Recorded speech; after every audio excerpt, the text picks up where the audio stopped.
Hello, everyone. This is Dr. Carmen Pugliafito, and I'm here today with Professor Carl Regillo of the Wills Eye Hospital. Carl, welcome back to Retina Synthesis.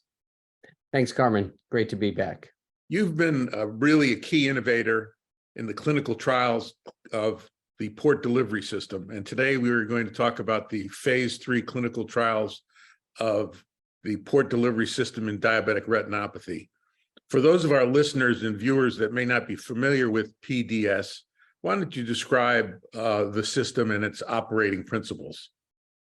Sure. Well, the PDS is now an FDA-approved product, and albeit it's on hold for use in the commercial setting right now, and we'll get into that. But it is a scleral-based reservoir device to allow for a sustained delivery of a high concentration of ranibizumab. So it's placed in the OR. It fits securely in the sclera without sutures.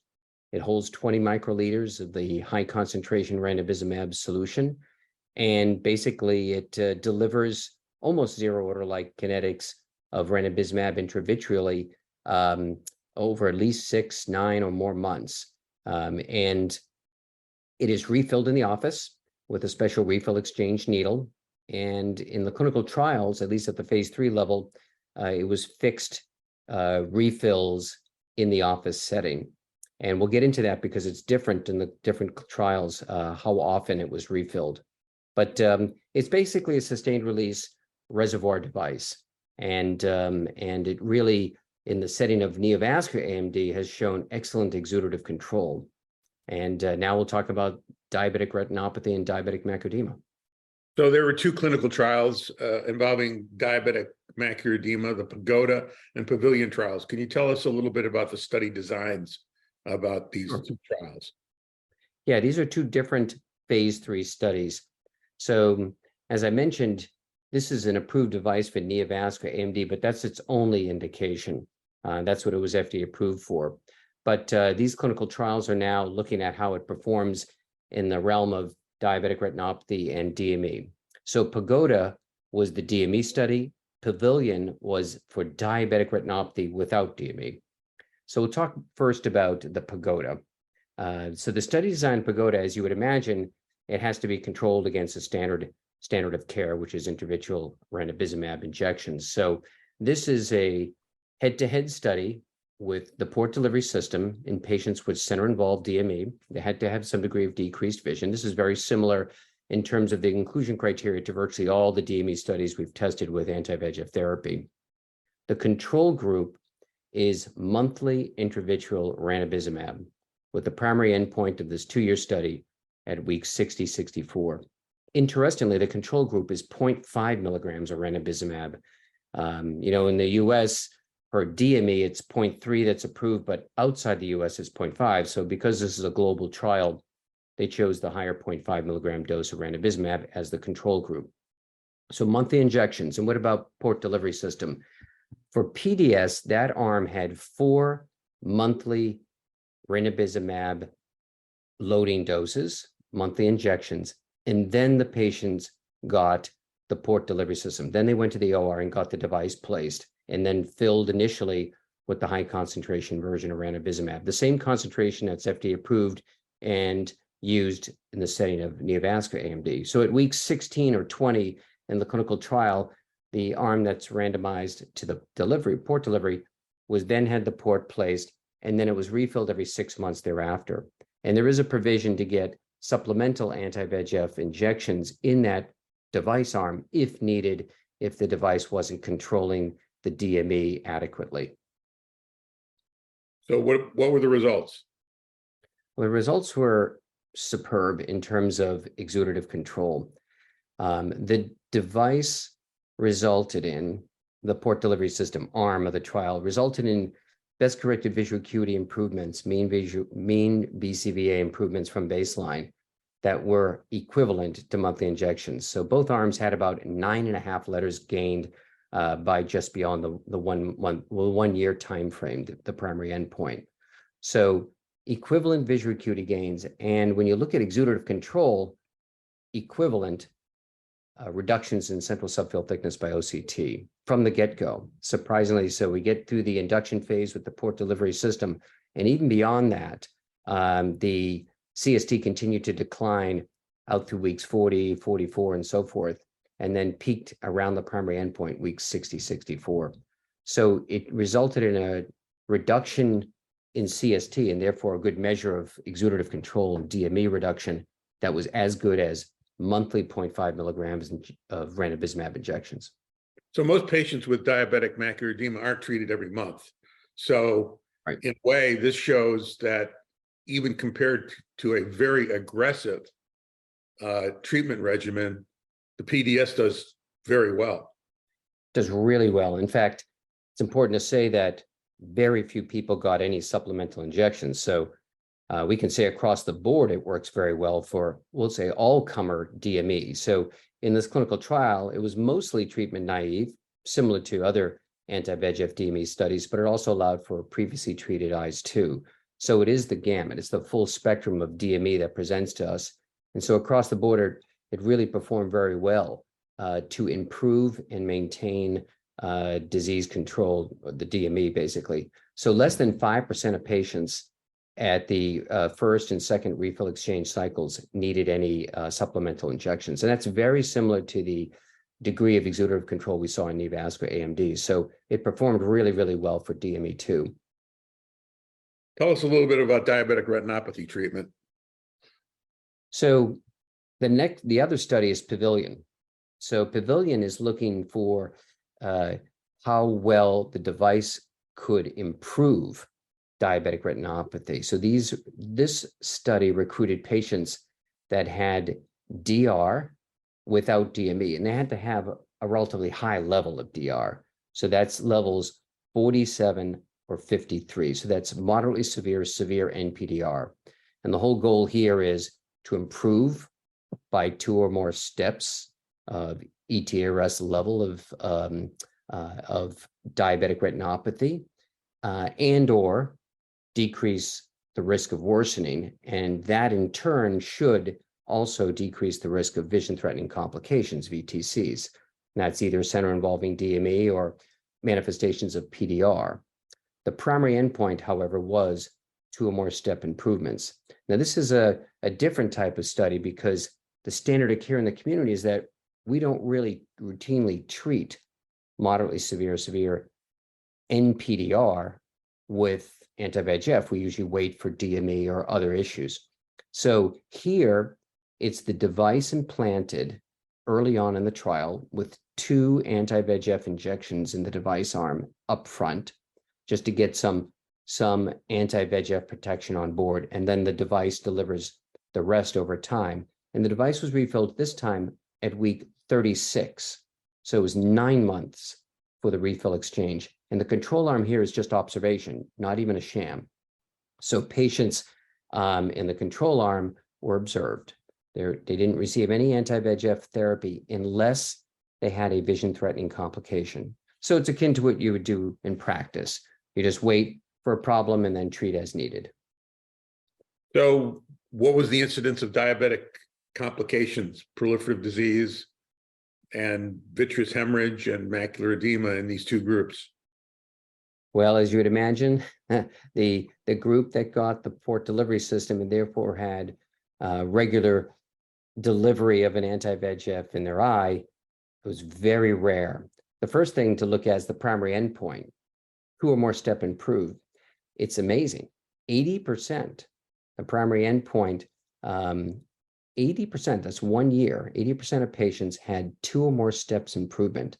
In the observation arm, it was 9%. So we know that. You didn't expect improvement if you're just watching, but 80% had 2 or more step improvements. So if you're improving from moderately severe NPDR to moderate NPDR, you can count on having a lot less complications. And that's exactly what we saw. So, by the way, the proportion of patients worsening was super low. 3% in the port delivery system arm worsened by 2 or more steps, whereas almost half of the patients in the observation arm worsened by 2 or more steps.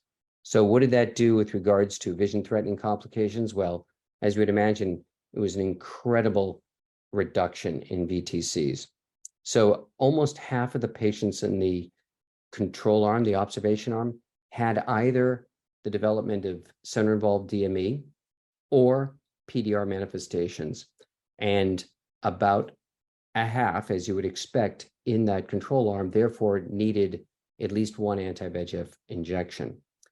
In the port delivery system arm, less than 10% had a VTC, and no patient, this is the amazing part, no patient over the year that was randomized to PDS received a supplemental injection. So that device prevented VTCs to the point of not needing any other treatments over the course of a year. Amazing. How does it compare to the aflibercept trial? Yeah, that's a good question. Well, in the Panorama study, in which there was a loading phase of aflibercept, and then dosed either every 8 weeks or every 16 weeks. The every 8 week had about 60 to 70% of 2 or more step improvements. So it performed quite as well. In fact, actually by 1 year, it was up to 80%, but this is after 5 monthly loads. So in the Panorama study, this is sort of maximal exposure of aflibercept. And we know aflibercept works really well for DR, DME, and so forth. So in the Panorama study, 5 monthly loads followed by Q8 dosing, it's a total of 9 treatments in year 1, resulted in about the same degree of 2 or more step improvements. So the port delivery system, pretty much over the course of a year, did as well as very frequent aflibercept. So this is a very powerful tool for diabetic macular edema and diabetic retinopathy. These were phase 3 trials, and the results we're talking about are the 2-year results? Both 1 year, the primary endpoint. We are going to see 2-year results sometime next year. We should definitely talk about adverse events. And there's some good news to report here. So we all know one of the main reasons why a patient or clinician may not use port delivery system in a patient is because it has a higher rate of adverse events compared to office-based injections. The good news here is that the safety profile is trending to look better. In the 2 diabetic retinopathy studies, the DME Pagoda and the DR Pavilion studies, we saw a similar spectrum of adverse events with the port delivery system: vitreous hemorrhage, conjunctival issues. But interestingly, because the improved surgical techniques and better observation and management of those conjunctival issues, neither study had any endophthalmitis. So endophthalmitis rates have been reduced, at least in these 2 trials, based on some enhancements of the surgical protocol. And that's very encouraging. And even some other adverse events like retinal detachment rates were lower and so forth. So they were very rare. So we're seeing some improvements as time goes on, as we get to really understand and improve upon how we manage patients with this device. You mentioned at the beginning that there's a pause in the use of the commercial PDS system. Can you discuss a little bit the rationale for the pause and update us on the course of the reset?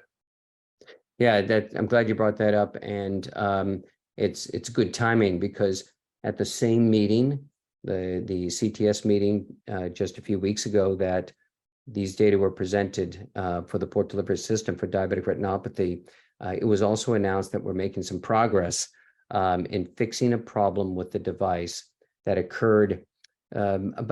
started to emerge about a year or so ago. We started to see what was called septum dislodgement. So the soft silicone septum in the device that would penetrate with the refill exchange needle was dislodging within the device, and that renders the device not usable.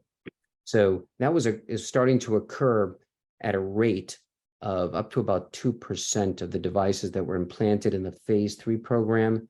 And that phase 3 device is what was used in the commercial setting. So a pause was put on all commercial new implants and use of the phase 3 implant in the phase 3 studies. So after an investigation, it was just announced that there's been some significant progress with regards to how the modifications are working with the septum holding up.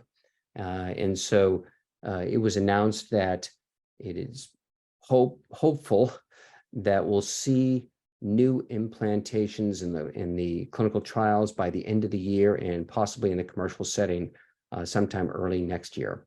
So it looks like we're making great progress with rectifying the septum dislodgement problem that put the device on hold as of October 2022. Now, it's certainly important to rectify this problem because the promise of this treatment in a chronic disease that has been challenging to deal with, diabetic retinopathy, is truly impressive. It sure is. I mean, it really validates the whole notion of sustained delivery of anti-VEGF therapy as opposed to sort of intermittent bolus injections, and with the problems we have with disease recurrence and patients with delayed or lost to follow-up scenarios, and then disease worsening that occurs. We see it in neovascular AMD, we see it in diabetic retinopathy. And this way of delivering anti-VEGF, I really do think is going to improve long-term outcomes for all these patients. So, Carl, thanks for having this discussion with us on retina synthesis. It's always a pleasure to have you. You're a great presenter and a great clinical leader. Thanks for everything you do for ophthalmology. Well, thank you so much, Carmen. My pleasure.